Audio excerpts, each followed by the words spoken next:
Good morning and welcome to Market Outsiders. It's September 2nd, 2025. Labor Day weekend is officially behind us, which means summer is also just about over. Jenny Ray, how was your holiday weekend? So my holiday weekend in Northern California was phenomenal. We went to the last day of our water park, Waterworks Park, the coolest place in Redding. As my kids will tell you, their jingle is on the radio and in their heads all summer. And we were very pleased by the light lines actually. So we kind of got there right when the park opened and did every single one of the rides before we called it a season. So we had a great time this year. My kids are at a really fun age for water parks and one of the things that of course I had yesterday at the water park was a business conversation. We were talking in the food line was one of them, and then in the ticket line was another one, just talking about how this park doesn't capture revenue in the way that we've definitely seen it done in other places. And I only have one assumption for that. This is what I taught my kids, which is that it's making too much money to try harder. I think there are reasons why businesses don't optimize. And one of the primary reasons that I've seen is simply like they just don't have to.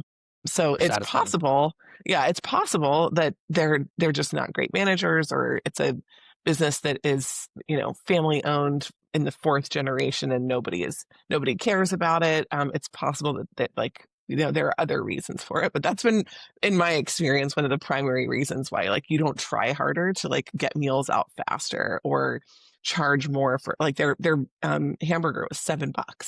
I was kind of like, guys, come on, you've got a captive audience here. You allow no food in the park and an 8-hour food day. Like you could literally charge us anything you want to.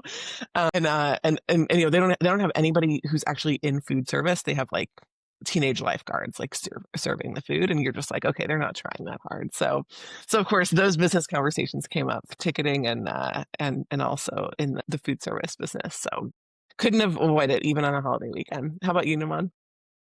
My weekend was riveting. I played tennis and ironed out the fins on my AC condenser, which is a whole different story. But it was either pay an HVAC guy hundreds of dollars or buy a $15 tool on Amazon. I went the $15 tool route, That is the and most like YouTube home education thing that I've ever heard. it That is worked. amazing. Yeah. So, like I What said, were you riveting what were you trying weekend. to accomplish? What's the So arbitrage there? we had hail damage, and hail had come through the grate protecting our AC unit and bent the fins. And so what that means is you've got now less airflow, which means your motor has to work harder. And so chances are the AC unit's going to die faster if you don't fix that. And so I had to take a tool and literally, like, there's these thin metal fins like all around your AC condenser unit that I had to like iron out with this hand tool. So that was my afternoon yesterday. That's amazing. Like I'm I sure should have there are gotten a other video. people. You should have gotten a video of it. How is it? I mean, I feel like it hails every other day in Texas. Like, how is it possible that there isn't some like protected, you know what I mean? Like something that's like a smaller grid size that would actually protect your AC better that has been, This is like is this is is this pretty purposeful? small. This is pretty small compared to where I've lived elsewhere, and the hail still just literally blew in sideways and kind of bent some of the metal inside of my AC unit. So I know this is what the people came for, is talk of my AC unit. This is what they came So for. Well, we came for caulking and your AC unit, yep. and you're gonna have to listen to all the previous episodes to hear about these kind of riveting tales if you haven't been following along for very long. So those are my weekends these days, or projects like that. Uh, Well, I've got a question for you though. What condiments did you use this weekend, Naman? did Was I there use was there a condiments? barbecue involved? Were there condiments involved? Like, yeah, We did not grill out this weekend, so there were I don't no even know what to condiments say. involved. Was Yeah, it a Labor Day weekend even for you? Were you I don't celebrating an international holiday or something? What was going on? know. We're just, I don't know, we're just living life. So I will say though, I'm There pretty loyal when it comes to condiments. Like, I'm a Heinz guy. So like if I want ketchup, it's Heinz, right? Mustard, relish, right? Like I'm pretty brand loyal when it comes to condiments, in a way I'm not brand loyal with a lot of other products. We have gone to sugar free for my daughter, since we don't want her hopped up on, sugar after eating, a gallon of ketchup, which she likes to do with certain meals. So I've become a little bit more sugar-free ketchup adventurous. or like homemade, like sugar-free in a bottle purchased or Sugar-free in a Homemade. bottle. So there's this brand, I wanna say it's called G. Hughes. I think he's, like, originally, like, a barbecue guy who kinda bottled his sauces, and so he started with barbecue sauce and moved out, like, over to ketchup, and his sugar-free Barbecue sauce ketchup. without sugar too? Yeah. Really interesting. Okay. So he's obviously got, like, a real version, then he's got, like, a sugar-free version, and he's got a sugar-free version of ketchup too, which I wanna say is vinegar-based, and it's quite good. It's the best sugar-free version I've ever had. And so we've shifted over to that a little bit for my daughter, but I'm still a Heinz guy. I don't know. I want to see a picture of that label. I feel like it's like sugar free but full of honey or something else. You know what I mean? It might be molasses. I'll have to go look. Yeah, like I feel like sugar free and low sugar are two like very different, very no added sugars. I always love seeing that on something. I'm like, oh, that means that it had like 1,000 grams of Mhm. natural Yeah. sugar. If you're using tomatoes, there's gonna be sugar in it. Totally, So, 100%. yeah. Yeah. But I love that you said you're a Heinz guy. So I've always wondered, like, who buys the other sauces in the aisle? And by the way, if you guys don't know where we're going with this, we're going to talk about some news that's happening today. But I've always wondered who buys them. And my parents, Paul and Shannon Cortez, if you're listening today, are some of the people who buy the other brands of sauces. So my husband always BYOs. Right, he like brings his own bottle of Heinz when we get there. So he's like, "Hey, can I pick up a couple groceries?" So they'll get a list, and he always throws in there like a bottle of Heinz to have and leave at the house. But they're the ones who buy like the store brand ketchup, and it's a pretty big adventure to do that. So my kids will eat it because they're like your daughter, committed to ketchup. Like Mhm. my son has, ketchup with a side of eggs in the morning. I think we are definitely brand loyal to the point where like they would not pick out a ketchup from the aisle that wasn't Heinz. Mhm. And we did have an encounter with some crying involved where my mom tried to pick out a store brand jam recently, and my son actually brought his own wallet. My 13-year-old son brought his own wallet into the store to buy his own brand of jam. So we're a pretty brand loyal family, brand loyal kids. So I think this will be a really fun conversation today to talk about what's happening with Kraft Heinz. Yeah. Well, let's get into it. Let's not bury the lead. Kraft Heinz is splitting. And so they announced the news this morning. They're going to go back to being two companies. A little bit of backstory, around 10 years ago, they merged in what was at the time the biggest kind of merger in food and in packaged food specifically. The merger was driven by Warren Buffett and by 3G Capital Partners, which is a private equity firm. And so they started the trend, if you will, of these mega mergers that we've seen in food. We've seen over the last decade a consolidation in the food space. And the thesis was at the time that scale matters more than anything else. And I think what we've started to see recently with the split of Kellogg. Kellogg is now Kellogg and Kellanova. With the split of, Keurig Dr. Pepper and Pete's Coffee, they're about to combine and then split. Now with this split of Kraft and Heinz, I think you're seeing that these companies are realizing scale is meaningful and beneficial, but scale with focus is better. And so I think we're moving into this new era now where scale at all costs isn't the driver of success that these companies thought it was going to be. So I'm really interested to dive a little bit deeper into this, January, because it is the continuation of a trend that we've seen, especially in the packaged food space. Yeah, I was gonna say just that, Naman. The trend that you're talking about in terms of combining is now a trend that the unwind of the trend is the exact trend that we started to identify on last week's podcast. So if you didn't listen to the Keurig Dr. Pepper Pete's conversation, I mean, that's such a mouthful in the first place. I had the same hypothesis about Kraft Heinz, but I usually make the assumption, and I'm developing a question mark around this in my own life. I usually make the assumption that other people are smarter than me. One of the reasons I really enjoy doing this podcast is that it's helping me challenge my own assumptions that other people know more. And it's helping me to identify where, if I differ, I am contrarian. And it's been the genesis of a lot of my theses. So I'm really interested to dive into the why of the combination and then also the why of the split. I'm also just curious, do they have a prenup? Who gets what? I think this is what everybody really wonders in this kind of situation. So let's dive into some of the numbers if that's good for you. I have an article here, Naman, that I could pull up. I don't know if you've got one that you want to talk through. Let's start with yours. Great. So I've got a AP article, just like super general, high level, and then I also pulled up the 10K of the company because there were questions that I had.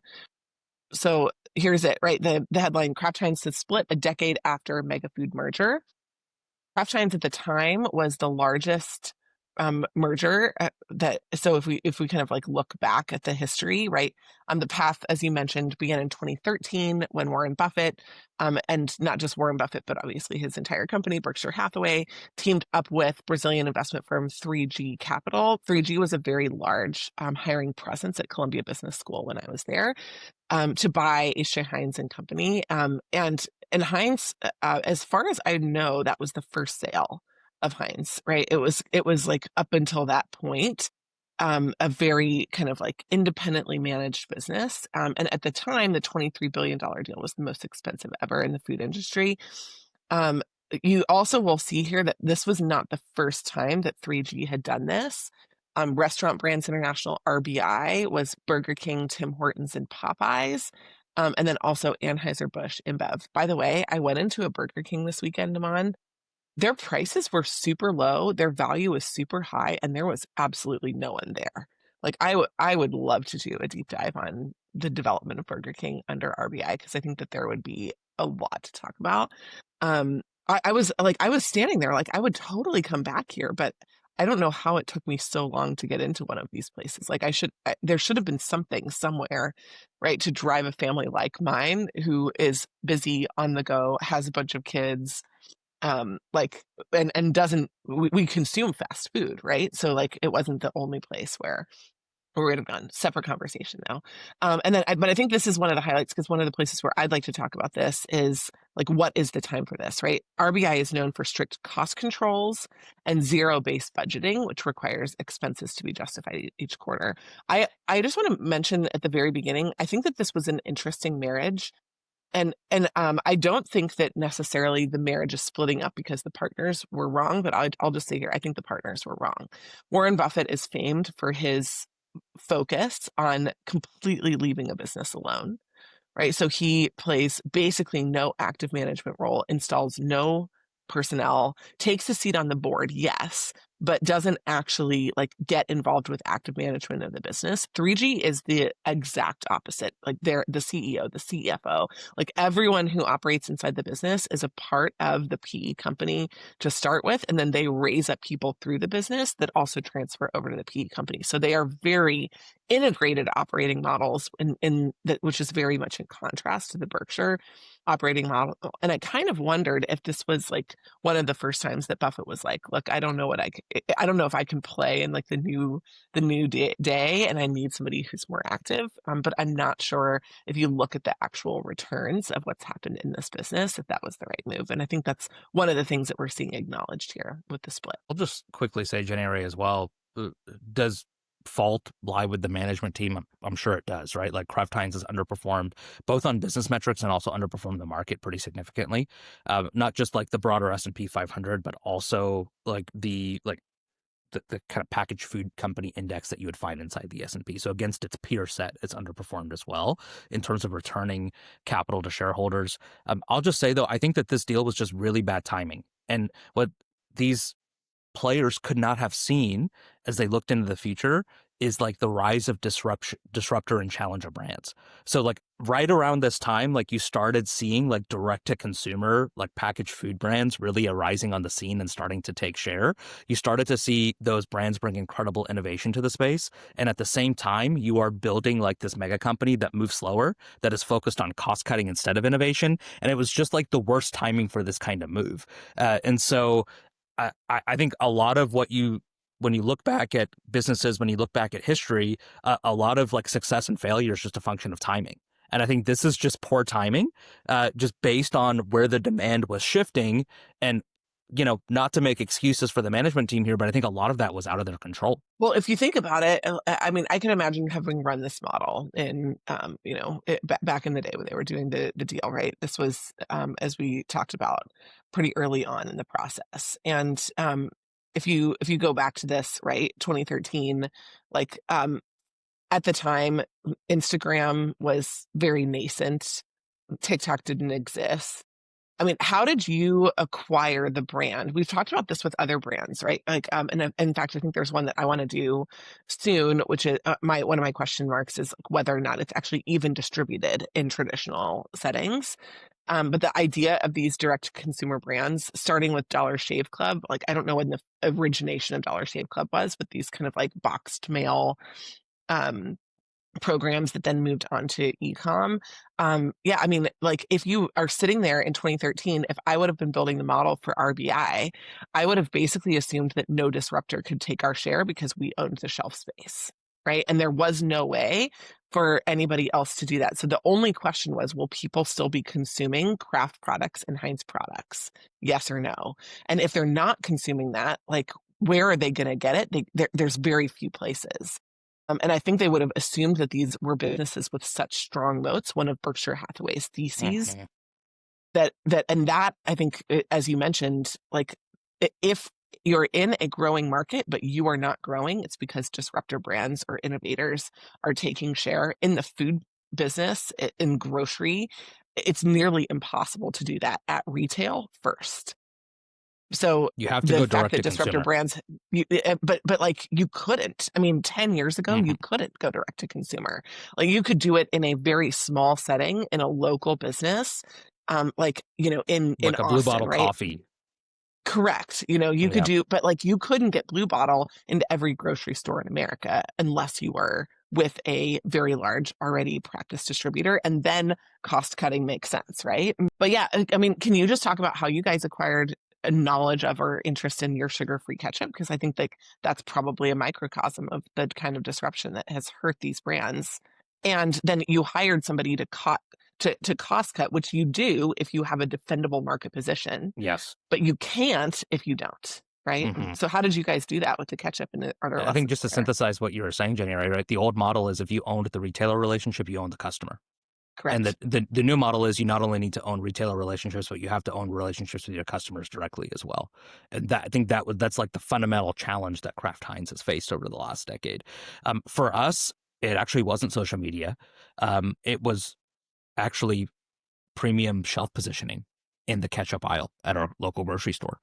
And like one of the things that you often find, as you if you like stand there and look at a grocery aisle, which I do, I think about the shelf positioning because I'm a nerd and I've got time to kill at the grocery store. I'm like, okay, what's on the bottom You're shelf? not Because shopping for food, you're shopping for business ideas, right? Yeah. exactly, like whatever's on the bottom shelf, right? Like that brand either has the weakest relationship with the retailer, right? They're paying the least for that shelf space, right? And or that's the lowest margin product for the grocery store to sell. So like for whatever reason, like they don't want your eye going to what's on the bottom shelf.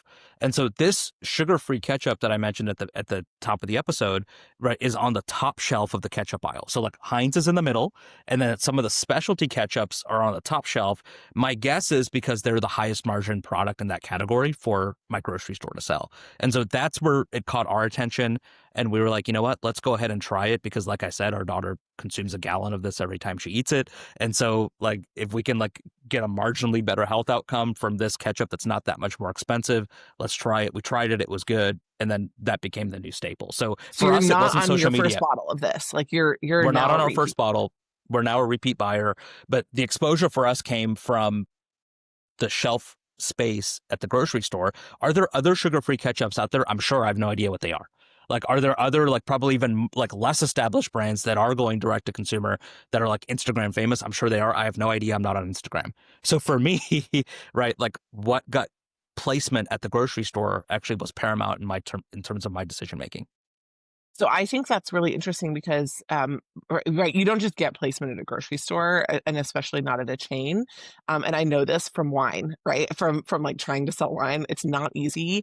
The first question is, where are all of your other customers? So you have to establish some other channel. Customer You base. can't just go like pitch a grocery store and say, hey, Yeah. like I think people would like my stuff. You also have to have such rigorous food standards to actually be like on a packaged aisle inside a grocery store. So there is like a pre-store scale that you have to accomplish. And I would love to do a deep dive.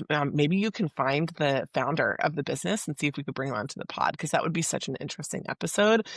Because like you're right, that's how they're going to scale. But again, like we're talking about the difference between achieving scale which is what they're in the process of doing now, and then achieving the opportunity to achieve scale.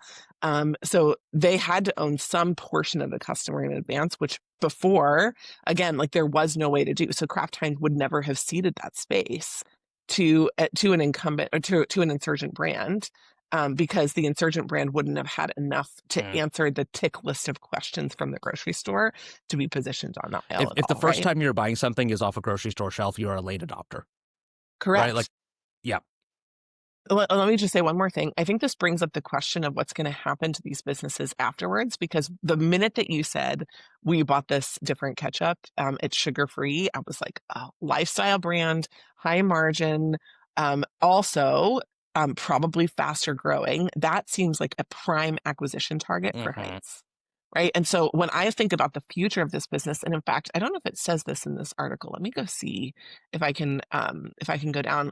Like when I think about the future of the business and I think about the leadership of these businesses, I think part of why the split makes sense. And did you say what happened to this stock this morning? I'm always curious, just yeah. like how the market So reacts, because I last think I, it's an indication of whether they think this is yeah, a yeah, good idea or a bad one. Yeah. last I saw, the stock popped 3% on the news this morning. And, there's going to be some expenses that come from this kind of split and divestiture. But I think the market is seeing what we're seeing, which is like long term, this positions each company for growth. Right. And it just goes back to my thesis from the beginning of our episode, which is focus at scale is the new way to win. And so you're talking about like this sugar-free ketchup brand that's right for acquisition. Sure, when you have like a business that's just focused on sauces and condiments, now you're able to kind of go identify some of those acquisition targets, and these smaller companies actually become big enough to move the needle for you in a way that they weren't big enough to move the needle for the combined company. And so Correct. I think absolutely there's some acquisition targets that are unlocked. And not only do you have organic growth opportunities because you're able to focus your marketing more, you're able to segment your customers in a different way, but those inorganic growth opportunities arise as well in a different way. Well, and you can see here, I was joking a little bit about the prenup before, but like it looks like RBI, right? Carlos Abrams Rivera will continue to serve as CEO of Kraft Heinz and will become CEO of the sorry, yeah, but from 3G. But you can see in the article, yeah, he'll become the CEO of North American Grocery Co. Right? So he's at yeah, oh, I said RBI, yeah, 3G, yeah, North American Grocery Co. So that'll be the Kraft portion, I think, right? That'll And be the then craft portion. yep. And so Berkshire gets the Heinz portion, which makes sense, right? Kraft would be a more operational business with a lot of very different operating businesses. Heinz is kind of more of a Coca-Cola moat style business. And identifying the potential CEO candidates. Oh, so if you want to be the CEO of the future Heinz and Co., Global Taste Elevation Co., the Sauce Co. of the future, that would be really that role is open and they're looking. Mm. So, One of the things that's interesting to me as I was looking at the portfolio is like they're not just going back to like Kraft on one side of the table and Heinz on the other. So like for example, Philadelphia cream cheese was like a legacy Kraft product, but it's mm. going over to the Heinz side of the ledger. That is So interesting. like the way that they're Where'd you doing the see that, split, Ivana? I think that's interesting. it's just I think I was just kind of skimming some articles this morning from different sources. Okay, And so I kind of just picked that up in one of the other articles. that is But interesting. like you would think like if there was like a prenup, right? It's like, okay, Kraft goes back to Kraft, Heinz goes back to Heinz. But no, there's some cross-pollination that's continued to happen. And I think it makes sense, right? Like if the new Heinz is focused on taste elevation, well, cream cheese is used to elevate the taste of other foods, right? Like, and so it makes sense that you got ketchup, condiments, cream cheese on one side of the ledger, and then you've got kind of your packaged foods on the other side. So yeah, I think You've one of the got, I things mean, that there is a chance for innovation in cream cheese too, right? Like, I there mean, is. the same cream cheeses that I had as a kid, strawberry and like, vegetable or chive are kind of still the mainstream ones. But you walk into a bagel shop and there is like, sweet almond cream and Yeah. like all kinds of different options. And I do feel like there is an opportunity Like I'm sure there'd be for people that who'd kind of be thing. into ketchup flavored cream cheese, right? You have the Mhm. option to even do like kind of cross like brand innovation like within your holding company. And so Our favorite like dip is sweet chili sauce and cream cheese blended together. I exactly. don't know, There you go, right? right? So So it's like, yeah, all of a sudden, but we have to do that ourselves, like in a blender. It's kind of janky. You have to get the right kind of cream cheese. Like if they just, if there's anything I've learned living in America for a couple of decades is that we do not want to work that hard for it. So if you can just put it in a box or put it in a bottle for me, I would really like that. Yeah. Yeah. So I, again, that kind of product category innovation through acquisition, but also just interbrand. It looks like they're thinking mhm. about the ones that are synergistic with At each least that's the other. way I'd be thinking about it, right? And I think they're realizing, you know, this isn't the season for cost cutting. This is the season for innovation. And when you think about acquiring a business, you're always measuring synergies, and the easiest synergies to measure are cost cutting synergies. But I think basically what this unwind is telling us is that the deal initially undersold the strategic market share importance of top line synergies, of identifying ways to grow the brand through synergies across a portfolio, through innovator leadership, and through acquisition. And so, this really is basically like a rethesising of the deal, which is like our focus shouldn't have been on cost cutting in a stable market. Our focus should have been on innovation and growth in those markets, and this will give us a better ability to do it. So I'm excited about the unwind. I never liked saying Kraft Heinz. It never made sense. The same way that I was just like, just ask a normal person on the street, like Keurig Dr. Pepper. Like, you can't, like, they're two iconic brands. You can't wrap your mind around. So it doesn't make sense to a consumer. And I know that from an investor's perspective, we're not consumers, but even retail investors are becoming more important in some deals like this. And so I think it's 100%. important to identify the fact that, like, if things don't make sense, somebody is probably out there to tell you about it. Last thing I'll just mention, Jenny Ray, is I looked at the revenue numbers or the projected revenue numbers of the two new companies. And so the the packaged food company is going to be at about a $10 billion annual run rate. And then the condiment company is going to be actually about a $15 billion annual revenue number. And so one thing that might be surprising to people is that the condiment side of the business is worth more and I'm generates more annual surprised. revenue than the packaged food. So I'm what we surprised. I don't would have know is, imagined that just the brands under the packaged food side mhm.